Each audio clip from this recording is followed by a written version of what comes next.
सभी साथियों को मेरा नमो बुद्धाय, जय भीम, जय मूल निवासी। जैसा कि साथियों आपने टाइटल में देखा है कि माँ और दाई माँ, जिसे हम आया भी कहते हैं, में अंतर। तो एक्चुअल में ये एक डायलॉग है जो कि बाबा साहब आम्बेडकर ने दे मारा था, ऐसा कहा जा सकता है। तो ये घटना कुछ इस प्रकार है कि 1 मई 1936 को वर्धा में बाबा साहब आम्बेडकर का सम्मेलन कार्यक्रम होने जा रहा था और उस कार्यक्रम में शामिल होने के लिए बाबा साहब आम्बेडकर वर्धा पहुंचे थे। तो उस समय बाबा साहब आम्बेडकर ने जो धर्म परिवर्तन की घोषणा की थी, उसका पूरे भारत और विशेष रूप से महाराष्ट्र में बड़े पैमाने पर उस विषय पर चर्चा हो रही थी कि बाबा साहब आम्बेडकर हिंदू धर्म को छोड़ने वाले हैं, धर्म परिवर्तन करने वाले हैं। और इसी बात को लेकर बाबा साहब महाराष्ट्र के विभिन्न जिलों में कार्यक्रम लगा रहे थे और जो अपने संगठन के कार्यकर्ता है उनको इस बात को विचार विमर्श या उन्हें समझा रहे थे कि आखिर धर्म परिवर्तन करना क्यों आवश्यक है। और इसी सिलसिले में 1 मई 1936 को वर्धा में बाबा साहब आम्बेडकर का सम्मेलन आयोजित किया जाता है। तो बाबा साहब सुबह वर्धा पहुंचते हैं। पहुंचने पर वहां पर निर्भय तरुण संघ होता है जो कि बाबा साहब के ठहरने की, उनके नाश्ते पानी की सारी व्यवस्था बहुत अच्छे तरीके से करता है। इसके बाद बाबा साहब 11:30 बजे लगभग भोजन ग्रहण करते हैं और उसके बाद में जो अछूत वर्ग के अलग अलग नेता थे वहाँ वर्धा के, जो अछूत समाज में कार्य कर रहे थे, वे नेता लोग बाबा साहब आम्बेडकर से मिलने आते हैं, जिसमें पुरुषोत्तम खापर्डे, शंकर राव गायकवाड़ और गोमाजी टेम्भुर ने ये कुछ नेता होते हैं जो कि बाबा साहब से मिलने आते हैं और उनसे धर्म परिवर्तन के ऊपर विचार विमर्श करते हैं, बातचीत करते हैं। तो बाबा साहब आम्बेडकर उन्हें स्पष्ट रूप से जवाब देते हैं कि अभी हमने केवल धर्म परिवर्तन की घोषणा की है, लेकिन किसी विशेष धर्म को स्वीकारने की बात नहीं कही गई है। इसलिए आप लोग भी कार्यकर्ताओं में इसी बात का प्रचार कीजिए कि धर्म परिवर्तन हम करने जा रहे हैं, लेकिन किसी विशेष धर्म का प्रचार करने की या हम ये धर्म स्वीकार करने जा रहे हैं, इसकी बात करने की आपको कोई आवश्यकता नहीं है। केवल धर्म परिवर्तन करने जा रहे हैं, हिंदू धर्म को छोड़ने जा रहे हैं, केवल इतना ही आप प्रचार कीजिए और वो हिंदू धर्म क्यों छोड़ना चाहिए इसके बारे में प्रचार कीजिए। लेकिन हम ये धर्म स्वीकार करेंगे या वो स्वीकार करेंगे, कार्यकर्ता बहुत अति उत्साही टाइप के होते हैं ना, तो वो तो पहले से हमारे समाज में। तो बाबा साहब ने उन्हें स्पष्ट रूप से कहा कि आप केवल इतना ही प्रचार कीजिए कि हम धर्म परिवर्तन करने जा रहे हैं और लोगों को इसके लिए समझाइए कि आखिर हिंदू धर्म छोड़ना क्यों जरूरी है। तो ये बात उन नेताओं से हुई। उसके बाद में कुछ अन्य और अछूतों के नेता आए जिनके साथ में उन्होंने अकेले में एकांत में वार्ता की। तो एक तरफ बाबा साहब आम्बेडकर धर्म परिवर्तन को लेकर पूरे महाराष्ट्र में मीटिंगें कर रहे थे, अछूत नेताओं से वार्ता और उनको समझा रहे थे कि आखिर धर्म परिवर्तन क्यों आवश्यक है। तो दूसरी तरफ कांग्रेस में इसको लेकर खलबली मची हुई थी कि बाबा साहब आम्बेडकर हिंदू धर्म छोड़ने जा रहे हैं। तो इस बात को लेकर बाबा साहब आम्बेडकर से मिलने के लिए वर्धा में बालचंद हीराचंद जी आते हैं और वो बाबा साहब आम्बेडकर से विभिन्न प्रकार के तर्क और बातचीत वगैरह करके उन्हें इस बात के लिए कन्विंस कर लेते हैं कि बाबा साहब आम्बेडकर ने गांधी जी से मुलाकात करनी चाहिए। तब बाबा साहब गांधी जी से मुलाकात करने के लिए मान जाते हैं और बालचंद हीराचंद और बाबा साहब आम्बेडकर ये गांधी जी से मिलने के लिए उनके स्थान पर जहाँ वो थे वहाँ पर जाते हैं और मुलाकात करते हैं।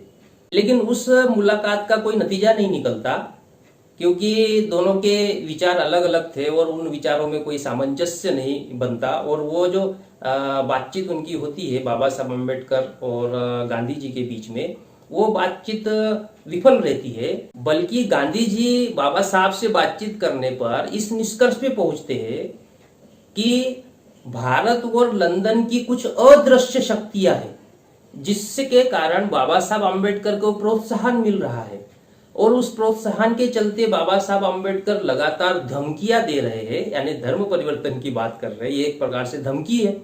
तो लगातार धमकियां दे रहे हैं और इसके कारण समस्या जो है खूब बढ़ गई है। इसलिए हमारी समस्या का कोई समाधान या हमारी चर्चा का कोई सफल नहीं हुई। अदृश्य शक्तियां तो खैर, बाबा साहब आम्बेडकर गांधी जी से मुलाकात के बाद वापस जहां कार्यक्रम बाबा साहब का होने वाला था, तो वे वापस आते हैं वर्धा के लिए। तो साथ में बालचंद हीराचंद भी बाबा साहब आम्बेडकर के साथ होते हैं, और उनके साथ एक और व्यक्ति जुड़ जाते हैं, वो थे जमना लाल बजाज।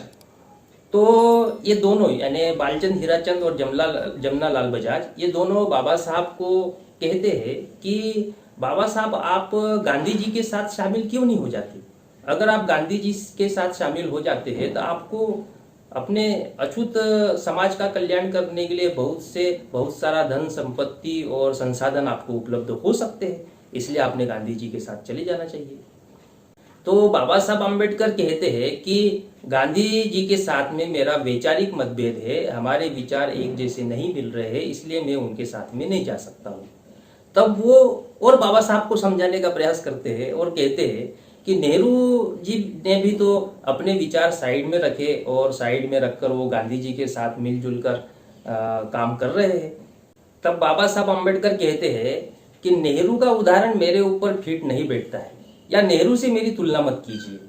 और फिर अंत में बाबा साहब आम्बेडकर उनके ऊपर एक डायलॉग भी मारते हैं कि मैं अपनी सफलता के लिए उन लक्ष्मी पुत्रों के सामने अपनी आत्मा का बलिदान करने के लिए तैयार नहीं हूं।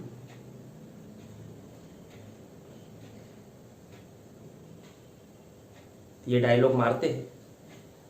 तो तब डॉक्टर बाबा साहब आम्बेडकर, बालचंद हीराचंद और जमनालाल बजाज, ये जहां कार्यक्रम रखा गया था उस कार्यक्रम स्थल पर पहुंचते हैं, और वहां पर जो भीड़ इकट्ठा होती है, बाबा साहब के फॉलोअर्स इकट्ठा होते हैं, और वे बड़े उत्साह के साथ बाबा साहब के जय जयकार के नारे लगाते हैं। उनमें कार्य करने का उत्साह वो बहुत जोर शोर से दिखाई देता है। तो तब बालचंद और जमनालाल बजाज ये बाबा साहब से कहते हैं कि हम कांग्रेस की तरफ से, हम कांग्रेस के लोग अछूतों के कल्याण के लिए इतना लाखों रुपया खर्चा करते हैं, उसके बावजूद वहां जो भीड़ आती है उनमें ये उत्साह नहीं दिखाई देता। लेकिन आप तो कल्याण के लिए खर्चा छोड़ो, उनसे ही पैसे लेते हो कार्यक्रम के लिए, 1 पैसा 2 पैसा, 1 आना 2 आना 5 आना 4 आना, तो ये जो है ये पैसा आप ही लेते हो, फिर भी आपके कार्यकर्ताओं में इतना ज्यादा उत्साह दिखाई देता है, आखिर ऐसा क्यों? तो तब बाबा साहब आम्बेडकर कहते हैं कि एक माँ में और दाई माँ में यही अंतर होता है। तो ये वो घटना थी जब बाबा साहब आम्बेडकर ये डायलॉग मारते हैं। तो ये बात सच्चाई भी है कि जन्म देने वाली माँ में और दाई माँ में अंतर तो होता है। जन्म देने वाली माँ अपने कोख में 9 महीने तक बच्चे को रखती है, और जन्म देते समय वो जिस पीड़ा को सहन करके बच्चे को जन्म देती है, उस माँ का हृदय अपने बच्चे के लिए जैसा हो सकता है वैसा दाई माँ का तो नहीं हो सकता। तो बाबा साहब आम्बेडकर ये कहना चाहते थे कि ये मेरे बच्चे हैं, और मैं माँ के रोल में हूं, और कांग्रेस जो अछूतों के कल्याण की बात करती है वो दाई माँ के रूप में है। तो दाई माँ के पास में कहाँ वो उत्साह मिलेगा? जो असली माँ है उसी के पास उत्साह मिलेगा। तो इसमें ये स्पष्ट कर दिया। इससे हम बहुत कुछ सीखने को, इस घटना से बहुत कुछ सीखने को हमें मिलता है। पहला कि कांग्रेस के लोगों ने बाबा साहब आम्बेडकर को पहले मनाया कि गांधी जी से मुलाकात करो। उन्हें लगा गांधी जो है वो बहुत बड़े वाले महात्मा है, और वो बाबा साहब आम्बेडकर को कन्विंस कर लेंगे, उन्हें समझा देंगे और पेचअप हो जाएगा, तो ये धर्म परिवर्तन नहीं हो पाएगा। लेकिन बाबा साहब तो पहाड़ के जैसे अटल व्यक्ति है अपने विचार और सिद्धांतों को लेकर, तो वो गांधी जी से तो मामला बना नहीं। जब नहीं बना तो उन्होंने फिर दूसरा पासा फेंका कि आप कांग्रेस में शामिल हो जाइए, इससे आपको धन संपदा और संसाधन मिलेंगे, फिर आप अछूतों का कल्याण कीजिए। वर्तमान में बहुत सारे लोग ऐसे होते हैं ना, उनके सीखने के लिए बात है। तो बाबा साहब अम्बेडकर को लालसा दे रहे थे, बताइए। तो बाबा साहब ने तो सीधे कह दिया कि उन लक्ष्मी पुत्रों के सामने मैं अपने आत्मा का बलिदान देने के लिए तैयार नहीं हूं, यानी अपने आत्म सम्मान को बेचने के लिए तैयार नहीं हूं। वो लक्ष्मी पुत्र होंगे, अपने घर के होंगे, लाखों करोड़ रुपया उनके पास होगा। स्पष्ट रूप से सीधे मुंह पे जवाब दे दिया। तो इससे हमारे लोगों को सीखने को ये सबक लेना चाहिए कि दूसरों के पैसों से आप अपने समाज का कल्याण नहीं कर सकते। दूसरे जो पैसा देते हैं, आप समाज का कल्याण ना करें इसके लिए आपको पैसा देते हैं, समाज के कल्याण के लिए थोड़ी आपको पैसा देते हैं। इस बात को समझ लेना चाहिए। और जब बाबा साहब ने कहा कि माँ और दाई माँ में अंतर होता है, तो इस बात को भी हमने बिल्कुल अच्छी तरीके से जान लेना चाहिए कि माँ का रोल कौन अदा कर सकता है। माँ का रोल वो संगठन या वो नेतृत्व अदा कर सकता है जो समाज से बुद्धि, हुनर, समय, श्रम और पैसा संगठित करके फिर समाज की लड़ाई लड़ता है। वही असली माँ का रोल अदा कर सकता है। कांग्रेस के नेताओं के साथ जाके, बीजेपी के नेताओं के साथ जाके, फलाने ठिकाने के साथ जाके, वहां से नहीं होने वाला। और ना ही ब्राह्मणों के साथ किसी प्रकार का गठबंधन करने से माँ का रोल अदा कर सकते हैं। और तो ब्राह्मणों से गठबंधन करना हो तो वो तो दाई माँ के समान हो गया फिर। तो वो लोग पैसा इसलिए नहीं देते कि आप समाज का कल्याण करें। हाँ, आप अपने ऊपर खर्चा करें, लेकिन समाज के कल्याण के बारे में ना सोचे, इसके लिए वो लोग पैसा देते हैं। अब ये बात तो बाबा साहब अम्बेडकर जानते थे ना, तो इसलिए उन्होंने कहा कि माँ और दाई माँ में अंतर होता है। तो हम लोगों को ये जरूर समझना चाहिए, सीखना चाहिए इस बात से कि आज के समय में हमारे समाज में वो कौन सा संघ है जो अपने ही समाज के बुद्धि, हुनर, समय, श्रम और पैसों की बदौलत चल रहा है, आंदोलन चला रहा है, जो अपने ही समाज के बुद्धि, हुनर, समय, श्रम और पैसों की बदौलत चल रहा है, वही असली माँ का रोल निभा रहा है। और ऐसे संघ को ही हमने साथ देना चाहिए। अन्यथा किसी और के साथ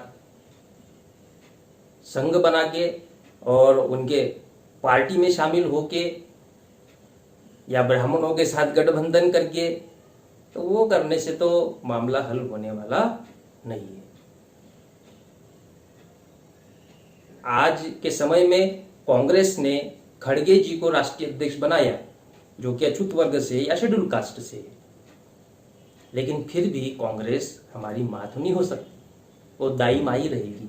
चाहे खड़गे जी को अंतर्राष्ट्रीय अध्यक्ष बना दे, तब भी वो दाई माँ के रूप में रहेगी, क्योंकि एक्चुअल में कांग्रेस जो है मौलिक रूप से ब्राह्मणों की ही पार्टी है, हमारी या हमारे समाज के साधन संसाधनों से चलने वाली पार्टी नहीं है। तो वो इसलिए साथियों, हम लोगों ने माँ और दाई माँ में क्या अंतर होता है इस बात को समझकर और फिर अपना समय, बुद्धि, हुनर लगाना चाहिए। तो मैं उम्मीद करता हूँ कि इस वीडियो के माध्यम से आपको एक अच्छी जानकारी मिली होगी। कमेंट करके बताइएगा, और अगर ये वीडियो अच्छा लगा तो इस चैनल को सब्सक्राइब करिएगा और लाइक करिएगा। सभी साथियों को मेरा नमो बुद्धाय, जय भीम, जय मूल निवासी।